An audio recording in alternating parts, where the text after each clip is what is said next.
Hello everyone, welcome back. Today I'm going to be going over my wonder tier list for Humankind.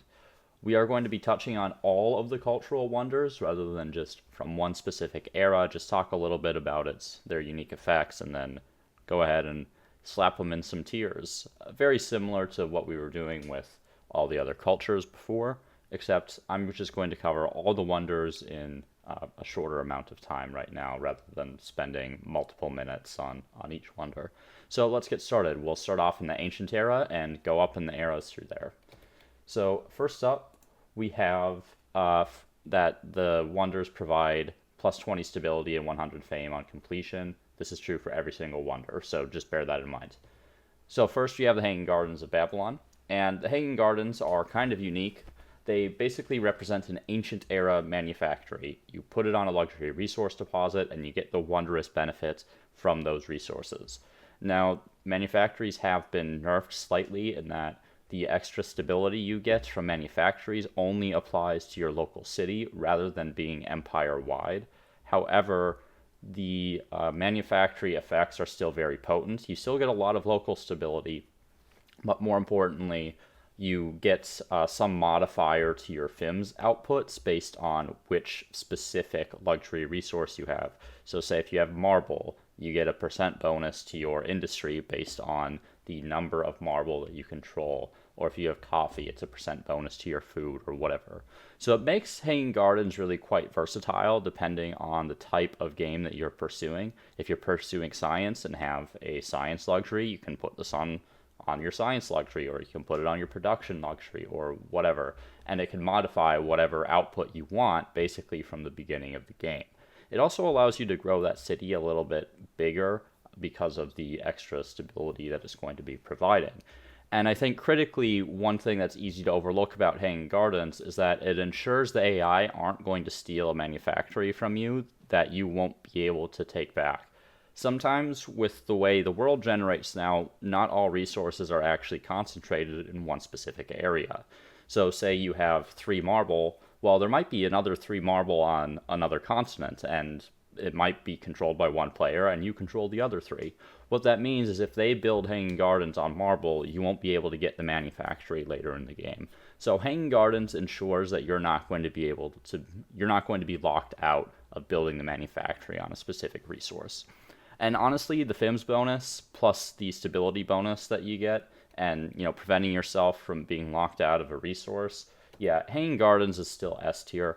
No, it's not as good as it was, and I would say Hanging Gardens used to be the clearest S tier when manufactories were as good as they were, just because of how big you could grow your cities, and now it's a little bit harder to do that as well with the production cost scaling. But having anywhere from a 15 to 30% bonus on whatever output you want, basically from turn 30 or turn 40, is a really significant, sizable advantage, particularly if you're focusing on one particular type output. Hanging Gardens is still amazing. So next we have the pyramids, and the pyramids have the simple effect of modifying the industry costs of districts by minus 25%. So you get cheaper districts. The pyramids were already decent before, but now they are really, really good with how much the industry cost scales up. Pyramids make building districts way, way, way more affordable. You're going to spend way less time doing it, and districts are the core of your outputs. And honestly, the biggest challenge right now in this patch is ensuring that you are able to keep up on districts. How could pyramids be anything but S tier? Yeah, that's 2 right off the gate in S tier. Honestly, both Hanging Gardens and pyramids are some of the best wonders in the game, and it's hard to find wonders that are better than those 2. Stonehenge. Stonehenge is a religious wonder, so you get plus 10 food per co-religionist state. That means other states that have adopted your state's religion, plus 5 stability per co-religionist states. Has some additional effects on capitals of empires that are following the religion, so they get a little benefit to swapping to yours. And it also acts as a holy site, which gives that extra plus 20 faith and plus 20 stability, on top of the plus 20 stability you normally get. So Stonehenge provides like plus 40 stability. It provides some additional stability when other people convert to your religion, as well as some food when people convert to your religion. So being a holy site is still fine.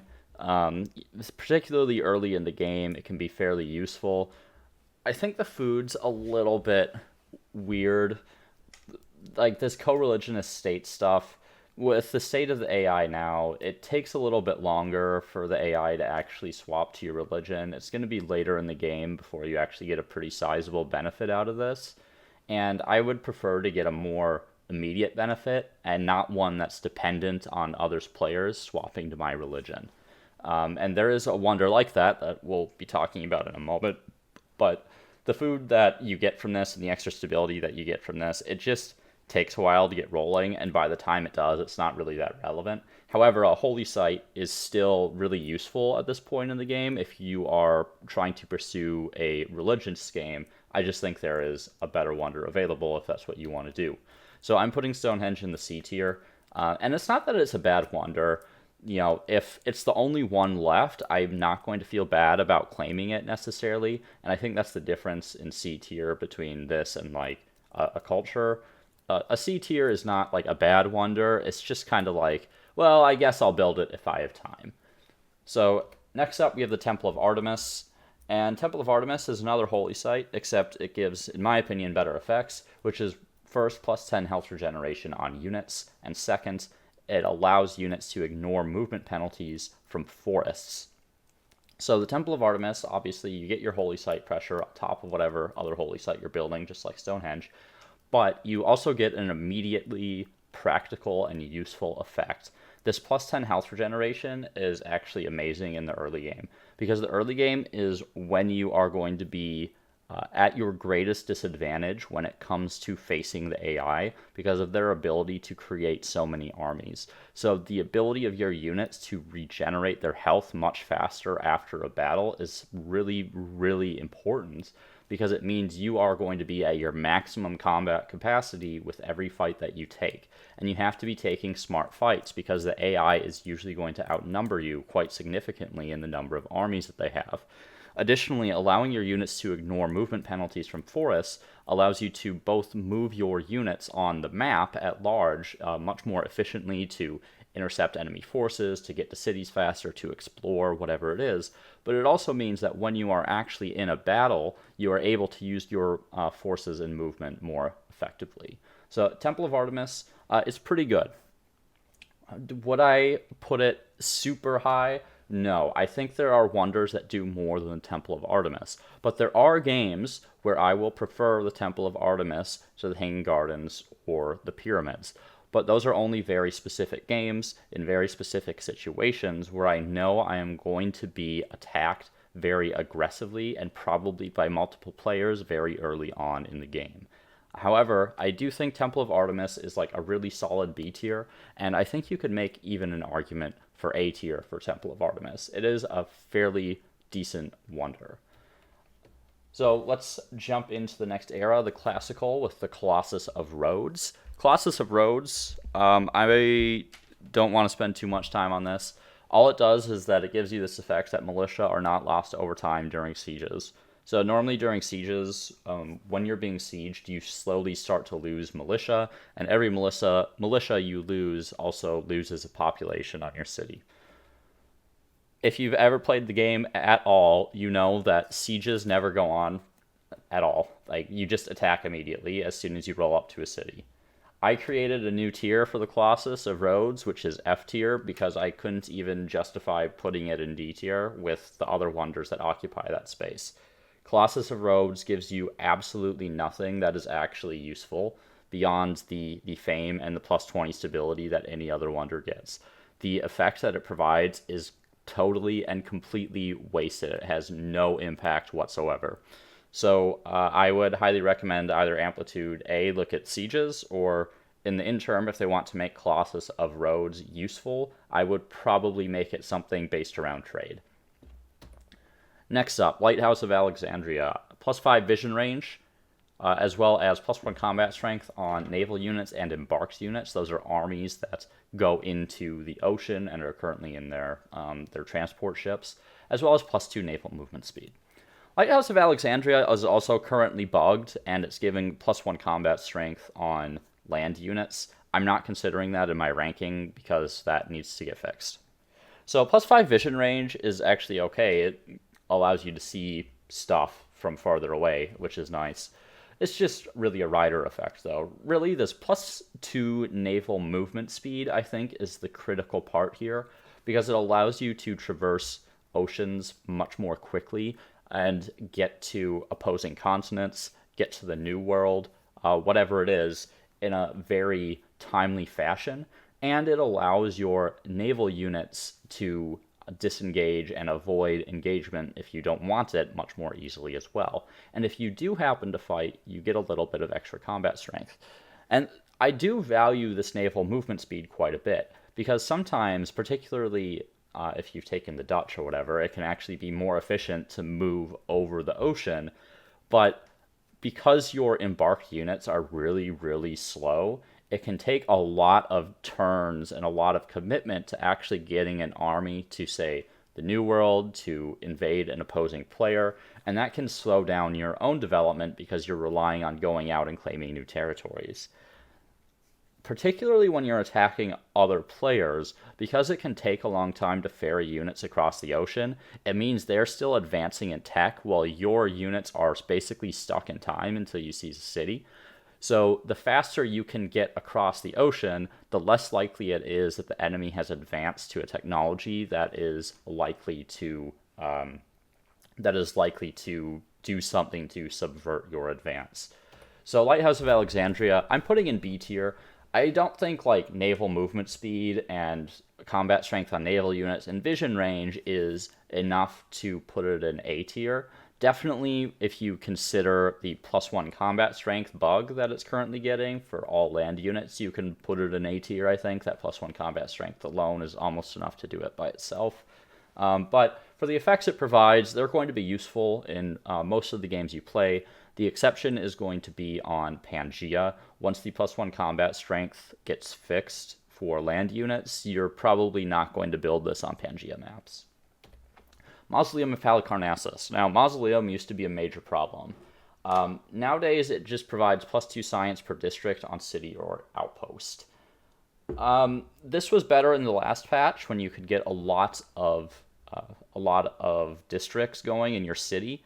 That's a lot harder to do now because of the cost scaling. So it takes way, way longer to get a really sizable number of districts in your city. So even by like the medieval, having 20 or 25 districts is pretty reasonable, pretty expected. So say you have 20 districts in your city in the medieval, you're getting 40 science from this wonder. I mean, it just doesn't provide you enough given the number of districts that you can actually build now to have a major impact on your game. It can get a little bit better as the game goes on, and particularly as you get some modifiers to science. But honestly, there are some districts, like emblematic districts, that are just straight up better than Mausoleum in a lot of situations. So I'm going to give Mausoleum C tier. I don't think it's totally useless. It does help you catch up on science, particularly in the classical era. The amount of science it provides you is still going to be relevant. You might finish a couple technologies a turn earlier than you would have, and help advance you into the medieval. And it does scale a little bit as the eras go up, but it's not a ton. I do think you could make an argument for D tier now. Honestly, I haven't played with it quite enough yet on the new patch to be like super confident that it's in C over D. But for now, I'm going to put it in C. So next we have the Statue of Zeus. Statue of Zeus provides +5% money per alliance, +10 stability on the city, and it acts as a holy site. So Statue of Zeus is great if you are obviously pursuing a religious game, as well as a game that's focused on money and building alliances. So for every alliance you can get that +5% money. Alliances already offer a fair few incentives to some of your outputs, so there is a reason to have alliances, and Statue of Zeus combines really nicely with the Byzantines in the medieval era that also get a money bonus for each alliance that they have. Statue of Zeus, between being a holy site and, being this sort of alliance incentivizer does enough to get a decent rating. It is not a style of game that I typically play where I maintain a bunch of alliances, but it is a feasible way to play the game, and it provides you a decent benefit to that sort of style. So I'm going to give it a B tier.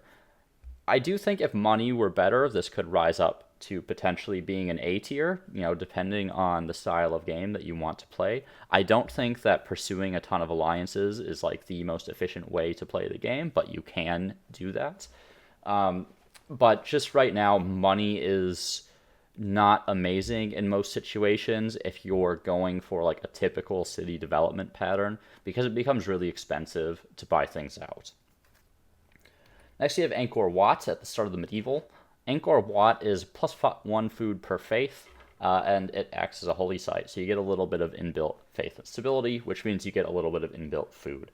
So Angkor Wat is really good when you have concentrated a lot of faith outputs in one particular city. So say you have Temple of Artemis, you have multiple holy sites. You plop Angkor Wat. Maybe you've picked the Teutons and you have the Kaiserdom, or maybe in the next era you take the Ottomans or the Spanish. All of these can generate a lot of faith.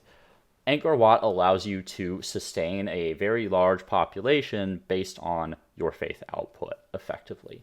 Now, Angkor Wat, I would say, in previous versions of the game, was an S-tier wonder. I don't think that is quite true anymore. I've put them in the A tier, and the reason I've done this is the cost scaling for population is now even harsher than it was. So it's easier to maintain a lower number of population, but after 12 population, it actually gets harder. So the Angkor Wat isn't providing you as much benefit in terms of population as it was before, and population is just not as good as having more districts most of the time. Now, that's not to say you can't ever build this, but obviously, I rated it an A tier for a reason. You can support a large number of population without having to make much other investments. I just don't think it rises quite to the level of S tier anymore. If it produced either a little bit more food, or if pops were a little bit more powerful, or if the cost scaling weren't quite as severe, then the growth scaling, I should say, then the Angkor Wat would definitely be like a really clear S tier to me. I do place it above the other wonders just because of the amount of food it can generate, but not quite enough to be S tier in my opinion. Forbidden City. Forbidden City is an interesting one. So Forbidden City just gives +25 war support when going to war, which is good in a respect. So when you go to war, obviously you want to have as much war support as possible so that you can claim as many territories and cities and all that as you possibly can. So having war support is useful. The main issue I have with this ability right now is that it is really easily replaced by other things in the game. There are civics that give you like +30 war support when you go to war. There are militarist cultures that kind of replace it with higher base war support. There are a lot of ways to generate grievances that can get you more war support when you claim them. So part of these, particularly the civic that gives you extra war support when going to war, wasn't in the game back in the beta, which made me rate the Forbidden City higher. But now I feel like the effect is just too easy to replicate without actually needing to build this. Like, it's really easy to just get maximum war support. And particularly if you've taken like religious tenets that give you extra war support when you win battles or whatever, you're not really going to notice the effect of the Forbidden City. So I'm going to put it in the C tier. It's not a totally useless wonder. It can allow a warlike culture that perhaps hasn't gotten the tenets, or maybe hasn't unlocked the civic, or can't afford the civic, to really get that extra war support or go to war more quickly. So it's not totally useless. It's just that the effect it provides is somewhat replaceable by other effects. Notre Dame. Notre Dame provides +1 faith per research technology, and it acts as a holy site. So I think when you get Notre Dame, it ends up being something like 40 to 50 faith, somewhere in that neighborhood. So, it's fine. By the time this era rolls around, its faith has declined in value quite a bit. Most of the important religious tenets are definitely gone at this point. The most important ones are in tier 1 and tier 2, which are usually gone by like the end of the ancient to the early classical era. That's where you're really fighting over those two early tenets. Now, the fourth tier does matter slightly if you can get that +2 combat strength on your units. But other than that, faith generation in terms of getting religious superiority doesn't matter too much, except maybe for claiming some grievances.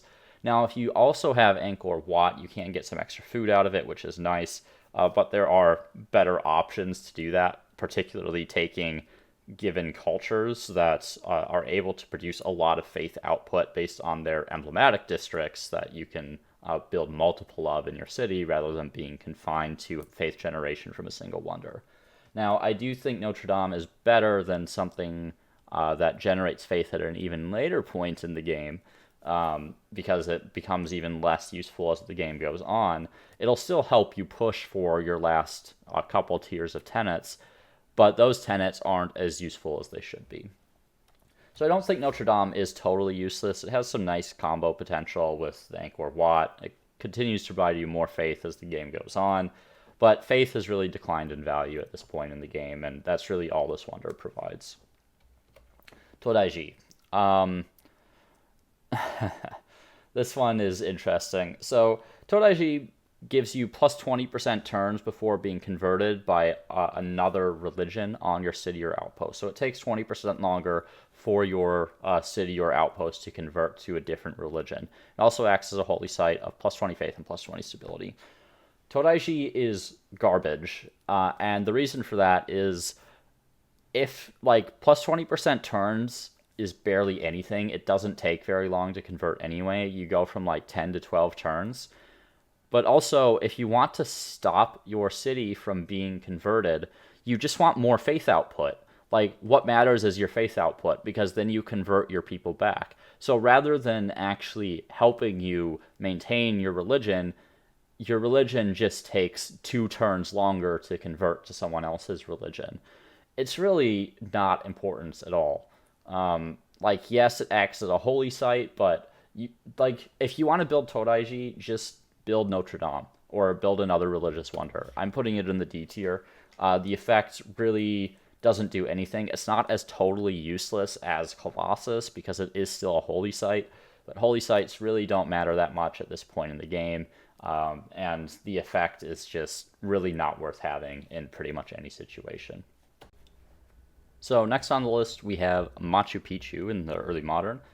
So Machu Picchu gives all of your cities food equal to 50% of the food produced by the city that you build Machu Picchu in. There have been a lot of bugs with this, and it doesn't always work properly. I am assessing it as if it is functioning correctly. Now, the thing you have to understand about Machu Picchu is that the food it provides is equal to 50% of the surplus food of the city and not 50% of the total food.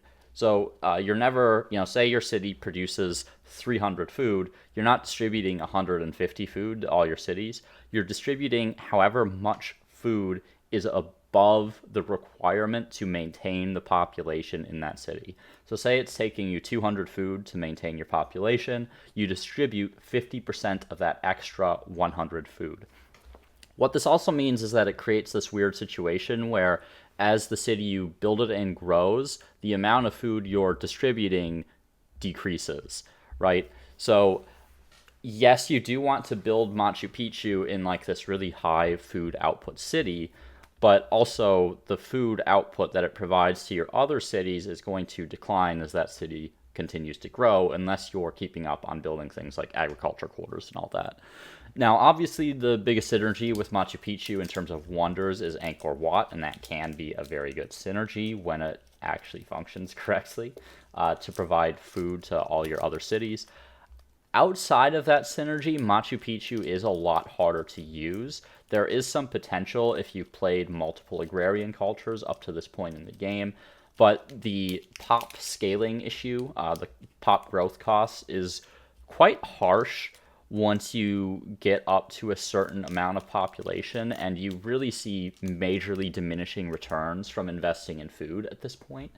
So that is something that does weigh Machu Picchu down a fair bit.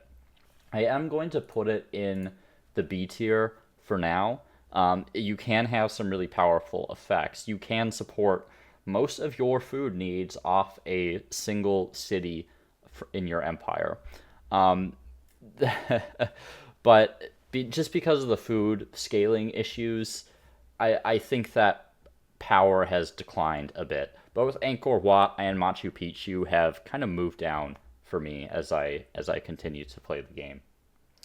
So let's talk about St. Basil's.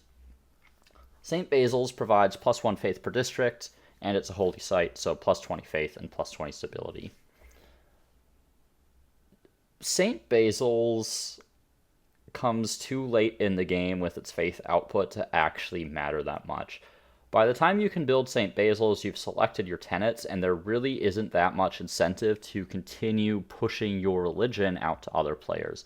And chances are, if you've selected your tier 4 tenets, you're already doing that anyway. You do get some grievances, but really that's about the only benefit you get.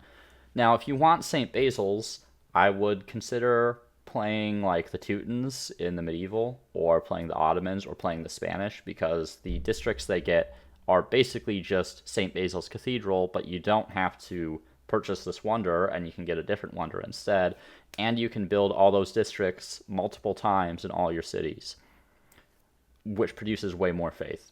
So St. Basil's Cathedral is almost like entirely replaceable by just taking particular cultures. Yes, they're all expansionists, but at the same time, like, if you're not playing an expansionist playstyle, there's no use for your additional faith, because all that's getting you is more grievances on other empires. So St. Basil's Cathedral comes too late. Faith doesn't matter at early modern. All the tenets are taken. The holy site bonus at this stage isn't enough for how much you should be getting out of your wonders by the early modern. So I'm putting St. Basil's in the D tier. Next we have the Taj Mahal. Taj Mahal gives +50% money on a calm city, and actually the in-game tooltip doesn't use the phrase calm. They use a different phrase for some reason. But a calm city is cities that have over 90% stability. Taj Mahal is actually amazing. This is the largest percent modifier to an output in the game, unless you are counting Topkapi Palace with the 100% modifier to industry towards like shared projects and all that. But that's much more limited in scope. Taj Mahal just gives +50% money on cities that have over 90% stability. It doesn't matter what the source of money is or anything. It is the largest FIMS modifier in the game, and it's pretty much unconditional. By the time you enter the early modern, and by the time you get later into the game, stability becomes much, much easier to manage thanks to things like manufactories and technologies, and eventually just because your industry costs or your industry output has scaled up, and it makes it easier to produce things like commons quarters and all that to maintain high stability. So Taj Mahal provides this really amazing boost to your capacity to produce money. And particularly if you focused on money, that can be a major benefit. But even if you haven't, the Taj Mahal is the difference between getting like 0 to 1 era stars and getting 3 era stars for your money output in every single game.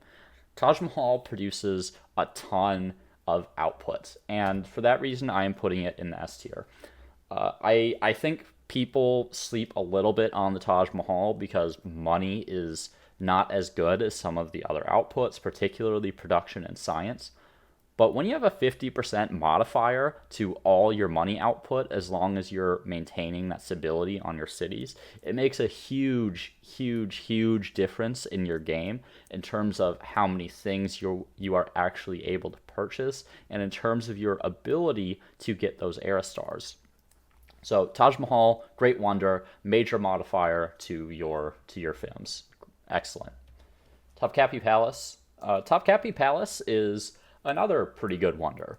So Topkapi Palace provides +5% industry and +100% industry towards any shared projects. That means national projects, holy sites, or cultural wonders. So basically, any project that you can put the production of multiple cities into, you are going to build those projects 100% faster than someone who does not have this wonder. Now, the plus 5% industry is actually not too bad. By the time you're getting into the industrial, a fairly average city will have like 800 to 1,000 industry. So, say you have 1,000 industry, an extra 50 industry on top of that. It's a nice little bonus. Really, you're building this for the extra industry towards the shared projects, and this can make a really, really big difference, particularly because in the contemporary, as you're racing through the tech tree, you're also trying to construct a whole bunch of these different projects that have a fairly sizable production cost, and you have to do multiple projects. So you have to do multiple space race projects. You have to do multiple satellite projects. You have to do multiple nuclear weapons test projects. And all of those can be a fairly sizable drain on your industry and your ability to produce things in your cities because they're trying to provide outputs for your, they are trying to produce all those different projects that they are trying to build. So Topkapi Palace ends up saving you a lot of time if you're building wonders, if you're pursuing the late game projects, all that kind of stuff. Now, you could argue that, by the time you reach the contemporary, the game is pretty much over and you don't actually need it. I do think that is true to some extent, but I do think the time save on this as well is really good. And honestly, Topkapi Palace as just like a flat industry output modifier is often better than a wonder we'll talk about in the next era. I do think, though, particularly combined with the Persians, it's really good, but I am going to put it in A tier just because of the amount of time and production it's going to save you in like the late industrial going into the contemporary era on building like all those shared projects and all that kind of stuff. Big Ben is next, and we are entering the industrial era. So Big Ben, easy effect to understand, plus 5% science per alliance, and plus 10% science on capital. So obviously Big Ben is better when you have a capital that's focused on producing science, and it incentivizes this sort of alliance-based gameplay. This combines well if you've taken the Umayyads in the medieval. They also have a benefit to science per alliance on their empire. And also combines well with the Byzantine slash the statue of Zeus that produce extra money per alliance. So it allows you to diversify your outputs a little bit. So Big Ben incentivizes that sort of alliance style of gameplay, provides a whole bunch of science. You could get up to theoretically, say you're in an 8-player game and you have 7 players that you could potentially ally with, though I'm not sure why you'd have that many allies. You could potentially get up to plus 35% science on your empire, which is pretty good. Realistically, this will probably be like a 10 to 15% science buff on your entire empire, which is nothing to sneeze at. That's a fairly decent amount of science, particularly if you've chosen a scientist culture and you slap on that collective minds and just convert all your outputs into science that are farther modified by Big Ben. So, Big Ben's a good wonder. It's pretty solid. I don't build it in most of my games because I don't pursue alliances because I just conquer everyone. But that is a viable playstyle, and for those games in which you are pursuing it, because of the importance of science, Big Ben can really accelerate your end game quite a bit. If you focus on building it, and particularly if you've taken like the Japanese or the Swedes in the contemporary, it's the difference between taking 20 turns to end the game or taking 15 turns to end the game in some situations. So Big Ben, good, and the longer and harder it is to get to the end of the tech tree, the better Big Ben is. Eiffel Tower. Eiffel Tower provides Eiffel Tower, it provides +1 industry per population in all cities, and I'm getting caught up because I put this production figure in here that I didn't put in for some of the other wonders, because Eiffel Tower is only providing industry, which means you can compare it to its production costs on a 1-to-1 basis. So +1 industry per population in all cities. By this point in the game, your cities are likely to have around 30 population now because of the growth scaling, and let's be generous. Let's say you're at 10 cities. All of them have even like 30 population, so you're at 300 population. It's going to take 56 turns, I believe, for the Eiffel Tower to repay the production that you put into it. 56 turns. You can end the game before 56 turns. Like, it takes so long to build the Eiffel Tower with this production cost, and the industry it's providing is not scaled to the amount of effort you have to put into Eiffel Tower. Now, the Eiffel Tower gets better when you are able to discount it. So things like Topkapi makes Eiffel Tower twice as efficient. If you are the Persians, you can build this a little faster. Also, if you somehow have a ton of population, Eiffel Tower is also more efficient. If you have 600 population in your empire, it'll only take 28 turns or whatever for Eiffel Tower to pay itself off, which isn't nearly as bad. So there are some ways to make it better, but the production cost relative to the industry benefit that it is actually providing you is really, really poor in most situations. So I'm going to put it in C tier, just because there are some scenarios in which it is definitely worthwhile building when you have some discounts to doing it and if you're maintaining a high population. But in most situations, that is not going to arise. So next you have the Statue of Liberty. Statue of Liberty provides plus 10 money per number of territories in your sphere of influence and plus 10 science per number of territories in your sphere of influence. By this point in the game, your sphere of influence, if you're playing on continents, is likely going to be your entire continent, as well as several territories in one or more other continents. And this can easily be like 30 to 50 territories at this point in the game. And then furthermore, if you have any empire-wide FIMS modifiers, such as things like Big Ben, those modifiers will apply to this science and money that you're getting. So when you build Statue of Liberty, you can be getting like plus 500 science and plus 500 money from the moment you build it, which actually has a pretty significant impact on your FIMS outputs. That's a total of like plus 1,000 FIMS. This is like, Statue of Liberty is basically like having a small city that's producing money and science without taking up any city cap, but still providing you all the global benefits that a city normally provides of money and science, right? Because production is localized. You don't really use production to build stuff in other cities, and food only matters in the city that it's produced in unless you have Machu Picchu. So because it's these empire-wide outputs that can be used anywhere and are always useful regardless of like the number of cities you have or whatever, and because you're almost always going to have a really large sphere of influence at this point in the game because the AI have fallen behind, I'm going to give Statue of Liberty an A tier, and I think that one might be slightly controversial. I think some people would rate it lower, but the just sheer amount of FIMS that it actually provides in a lot of cases is going to be worth the investment. And I've found personally Statue of Liberty, particularly when it comes to money, can be the difference between getting era stars or not getting them, as well as accelerating your science game fairly significantly. So moving into the final era, the contemporary, we have Christ the Redeemer. Christ the Redeemer acts as a holy site, which is fine, doesn't really matter at this point in the game.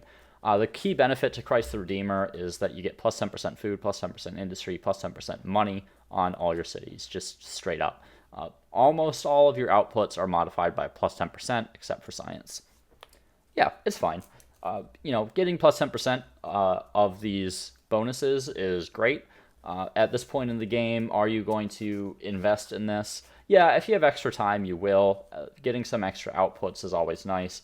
Usually by the contemporary, you're rushing to finish the game, but if you do stop and build this, you'll get some nice benefits out of it. It's not, like, amazing, because really the thing you want to modify at this point in the game is your science. But if you are playing a scientist culture, this extra industry and money that you're getting is going to be converted into science, which improves the value of Christ the Redeemer for those particular cultures.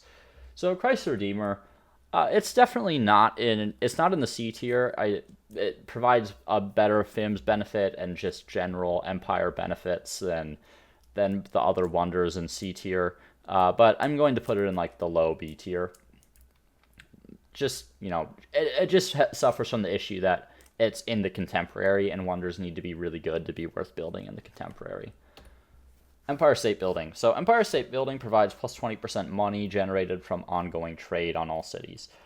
So let's imagine a scenario in which you have like ideal trade circumstances. Let's say you're playing a merchant culture. You are trading with, you don't have any resources yourself. Instead, you are operating 50 trade routes with one culture, with one empire. They're coming into your city.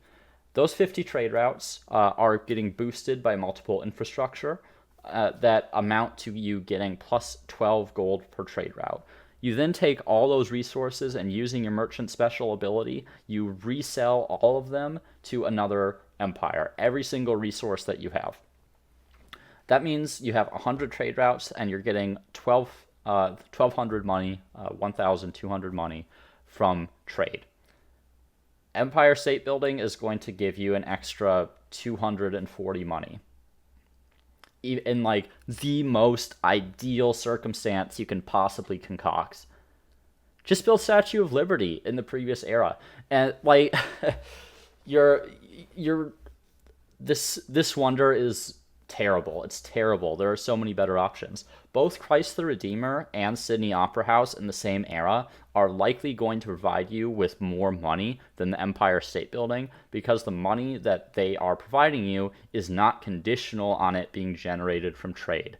And market quarters and emblematic districts in particular can generate a lot of money that the Empire State Building is not going to affect. So if you want money specifically, just build one of the two other wonders that gives you money as well as other FIMS outputs. Empire State Building is a D tier wonder. Like, if you have other options available, don't build Empire State Building. The reason you build Empire State Building is because it is the end game and you are fucking around and just want to build wonders. Next, and finally, we have Sydney Opera House. Sydney Opera House is basically just a better Christ the Redeemer. So Sydney Opera House gives you plus 20 stability on the city, and on calm cities, that's cities with 90% plus stability, it gives all these plus 10% modifiers to food, industry, and money, just like Christ the Redeemer, but also plus 10% science. At this point in the game, it's really easy to maintain that high stability, and basically giving you plus 10% to all of your outputs. It's a pretty good effect. You will build Sydney Opera House in the contemporary if you have the option and time to do it, unless you're like, I'm going to put all my cities in collective minds, which, hey, that's fine, I understand that. But if you haven't picked the Japanese or the Swedes in particular, you will likely build Sydney Opera House just because that extra 10% buff to all your cities is generally worthwhile to have. It definitely outclasses the other wonders in its era. I do think it suffers a bit from being in the contemporary. I do think all the contemporary wonders could use a little bit of a boost, but I am still going to put it in the A tier just because of the amount of raw outputs it can provide across your entire empire, right? So if you think about how much science you're generating empire-wide, if you're getting like 1,500 science across all your cities, or 15,000 science, you're getting an extra 1,500 from Sydney Opera House, which outclasses a lot of other wonders in terms of just sheer FIMS outputs that you can get from building wonders. So that concludes the tier list.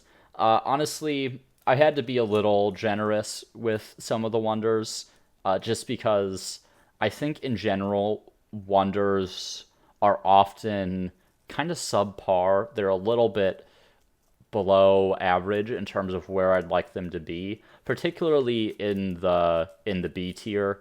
I think like if you were looking at comparable wonders in, say, Civilization 6, a lot of those wonders do more for you than Humankind wonders do for you in Humankind.